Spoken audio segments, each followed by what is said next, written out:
दर्शनार्थी खड़े होकर दर्शन करते, वहीं ऊंचे पाटे पर चौसर रख के अजब कुमारी ठाकुर जी के संग चौसर खेलती थी।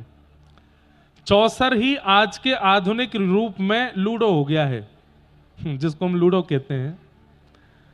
वही प्राचीन परंपरा में चौसर है, जहां पर हाथ में पासा लेकर के डाला जाता है, गोटियां चली जाती हैं। वो आता भी नहीं, हमको भी नहीं आता कई लोगों को, पर ठाकुर जी दीपावली के समय पर चौसर खेलते हैं। लेकिन श्रीनाथ जी में आज भी चौसर खेलते हैं ठाकुर जी, आज भी हमारे व्रजमंडल के कई मंदिरों में चौसर खेलते हैं।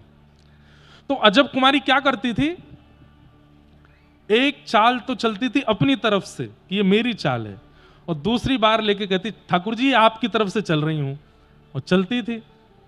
लेकिन अजब कुमारी इतनी निपुण थी कि उसको पता था कितनी बार रगड़ने पर सही अंक आएंगे। मतलब निपुण थी, इतनी जानकार थी कि उसको कोई हरा नहीं सकता। लेकिन 3 दिन तक वो क्या करती रही, स्वयं हारती थी, ठाकुर जी को जिता देती थी। और सारे लोग खड़े होकर के वहां देखते थे कि चौसर में ठाकुर जी की जीत होती है, ये हार जाती है। लेकिन आज चौथा दिन है और राजा ने कहा था 4 दिन में वापस आ जाना। तो आज वो ठाकुर जी से कहती है आज आप नहीं जीतोगे, आज तो मैं जीत के जाऊंगी।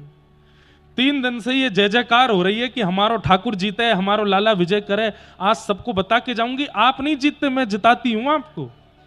आज तो आप हारोगे और सबके सामने हारोगे, मैं चली जाऊंगी, मेरे पीछे से फिर ये सब आपको चिढ़ाएंगे कि देखो हार गए हो लाला, तैन हार गए हो। आज अजब कुमारी कमर कस के बैठी और ऐसे पास से डाले कि ठाकुर जी की गोटियां तो कट जावे और अजब कुमारी निकलती जावे, जीतती जावे।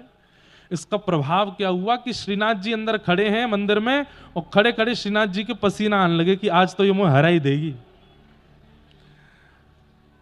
और बीच बीच में श्रीनाथ जी के नेत्र से नीचे रहते हैं, बीच बीच में ठाकुर जी धीमे से ऊपर आंख करके देख और लेते, फिर नीचे करते कि आज मुझे हरा देगी।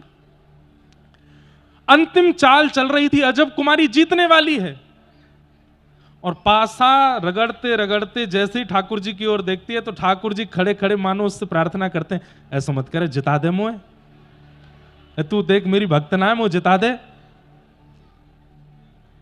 अजब कुमारी बोली ऐसे नहीं जिताऊंगी, कुछ चाहिए। बोले क्या? या तो मुझे यहां रख लो या मेरे साथ आप मेवाड़ चलो। ठाकुर जी बोले तू जो कहेगी सो करूंगा, लेकिन मुझे जिता के जा। अजब कुमारी ने ऐसा पासा चला महाराज, स्वयं हार गई, जीती हुई बाजी हार गई, ठाकुर जी को जिता दिया। और ठाकुर जी ने अजब कुमारी के इस प्रेम भाव को स्वीकार किया। बोले बता कहा चाहिए तो को? बोले अब ये चाहिए कि मेरे पिता मुझे यहां रहने नहीं दे रहे, आप मेवाड़ आओ। और अजब कुमारी के लिए श्रीनाथ जी गिरिराज जी से आज तक मेवाड़ में